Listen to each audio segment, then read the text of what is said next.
Matthew? Matthew Lee, Inner City Press, on behalf of the Free UN Coalition for Access. Thanks for the briefing, and I'm really hoping that this human rights due diligence question that's been asked here many times can get answered. I wanted to ask Undersecretary General Hawk about South Sudan, both about the Ghanaian weapons and what DPKO or DFS has learned from that. And the government there is saying that they get sometimes very short notice of logistical moves. And they also said something that shooting in the air, at least in South Sudan, which I know took place in one of the two incidents, that's either doesn't work in South Sudan or has some other message. So I wanted to know what you're thinking of in terms of a new SOFA.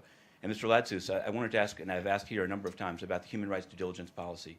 Now that 2 Congolese FARDC soldiers have been convicted for more than 130 rapes in Minova, I wanted to know how the policy works in terms of actually suspending or modifying support to the 41st and 391st Battalion of the FARDC. And I also wanted to know on drones, I noticed that there's a solicitation of expressions of interest for drones in Mali and elsewhere. And I wanted to know how that's, is there going to be some approval sought either from the Security Council or some other body? Thank you. What about the human rights due diligence policy? You know, I do not respond to you, Mr. Can you just speak about the policy?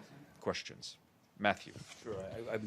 I've had other questions, but I'm going to ask you what I asked Mr. Ladsous. I'd like to know what is the process for implementing the Ban Ki-moon, the Secretary General's stated human rights due diligence policy on the rapes in Minova and also with the police in South Sudan, and how can the UN be soliciting drones for Mali without having obtained an approval from the Security Council? I also wanted to ask you one follow-up on the UN Communications Group. I know you'd said that it was internal, totally internal, and I've now seen a summary of the meeting in which Gates Foundation, Burstyn Marstella, the New York Times, various non-UN parties were present. So how is that consistent with being internal? Was that...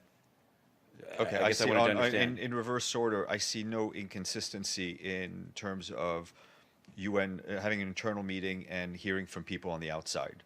Were they precluded from reporting on the meeting? They weren't. They were guests, and they were briefing. It was an internal meeting, just like any organization. We like to hear from people from the outside who are experts in the field that we practice.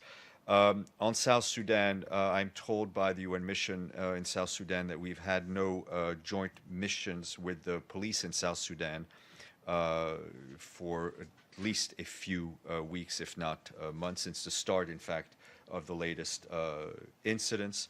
On MONUSCO, I will see what I can get. And how is it acceptable for a USG to refuse to answer these very questions about his own work? I think, you know, you received an answer from Ms. Huck. Any other questions? Excellent. Have a great day.